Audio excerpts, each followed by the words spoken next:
Well, it looks like Square Enix has finally decided to do something about their new strategy to reach out to more casuals in relation to video games. And honestly, this is something that I feel like should have been done years ago. And obviously, Square Enix shot themselves in the foot with Final Fantasy 16, making that a PS5 exclusive.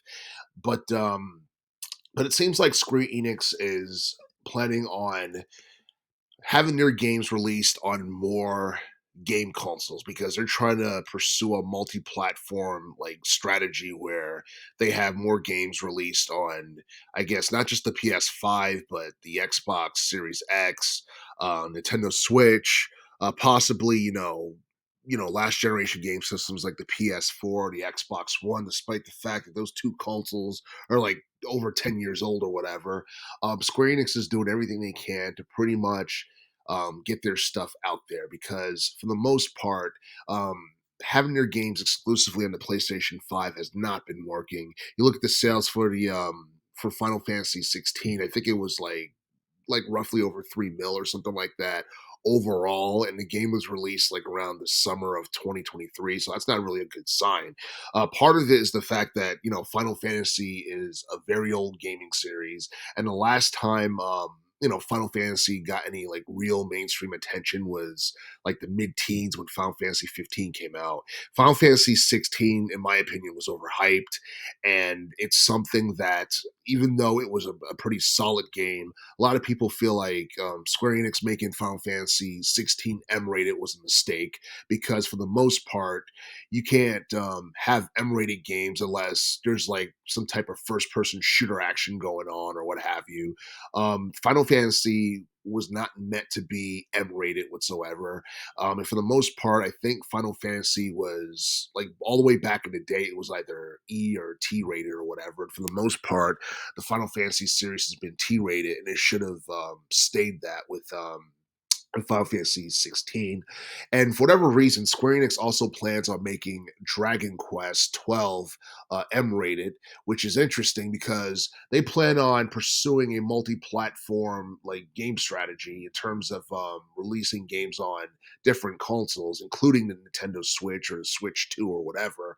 But the thing is, if Dragon Quest 12 is going to be M rated, how is that going to work on Nintendo's next generation game system? Because Nintendo, for the most part, is family friendly, and I really don't see too many people buying Dragon Quest 12 on the Switch console, especially if there's like a ton of profanity and all that stuff on it, especially if, for the most part, you can get probably the same game with better quality on the PlayStation 5 or the Xbox Series X. But there's been a lot of rumors about Nintendo's next gen console having the same type of power as the PlayStation 5 and the Xbox Series X in terms of like graphics and resolution and all that stuff. Those are just rumors. I'm not exactly sure whether or not they're true. We'll have to wait and see in due time. But we also have Kingdom Hearts 4, which is supposed to be coming out sometime in the future. People are speculating the game to be released as soon as like 2025. Me personally, I'm expecting 2025, 2016, somewhere in that time frame. I don't expect it to be released sometime in 2024. Otherwise, Square Enix would have just confirmed it, and we probably would have seen more gameplay footage by now. But for the most part, you know, um, the reason why Kingdom Hearts 3 sold as much as it did is because it was released for multiple game systems. It was on the PS4, Xbox One. I believe it was on PC. I can't remember if it was on a Switch console. I don't think it was. But the thing is, a game like Kingdom Hearts, I mean, you can't.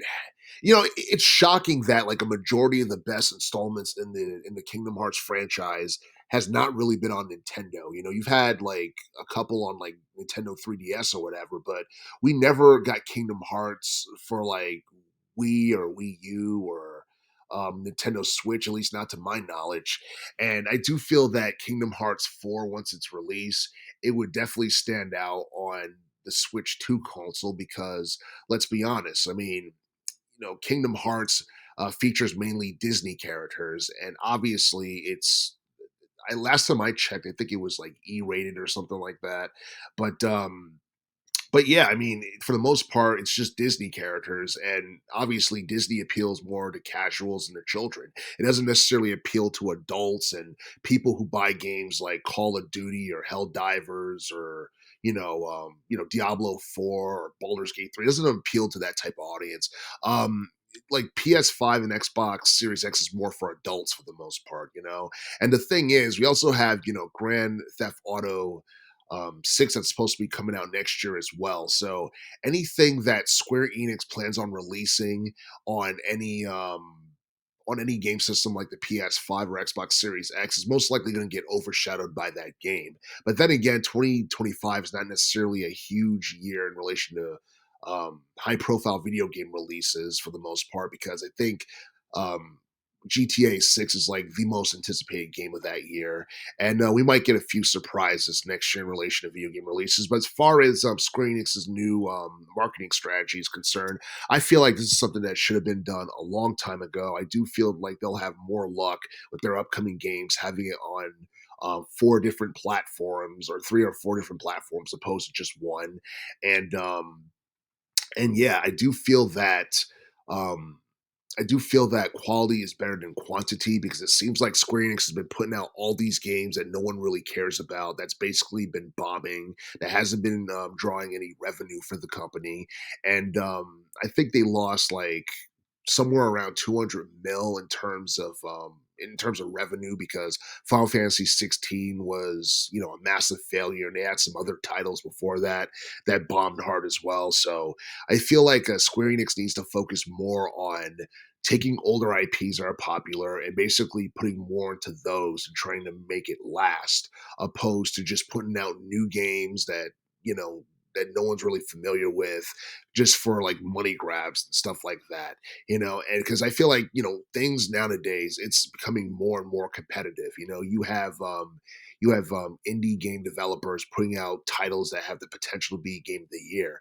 And one of my other videos, I talked about Hades 2, looking like it has the potential to be the best RPG of 2024. And if that is the case, Square Enix definitely needs to not only try to release games for multiple platforms, but they need to put more time and effort in adding to the replay value of their video games.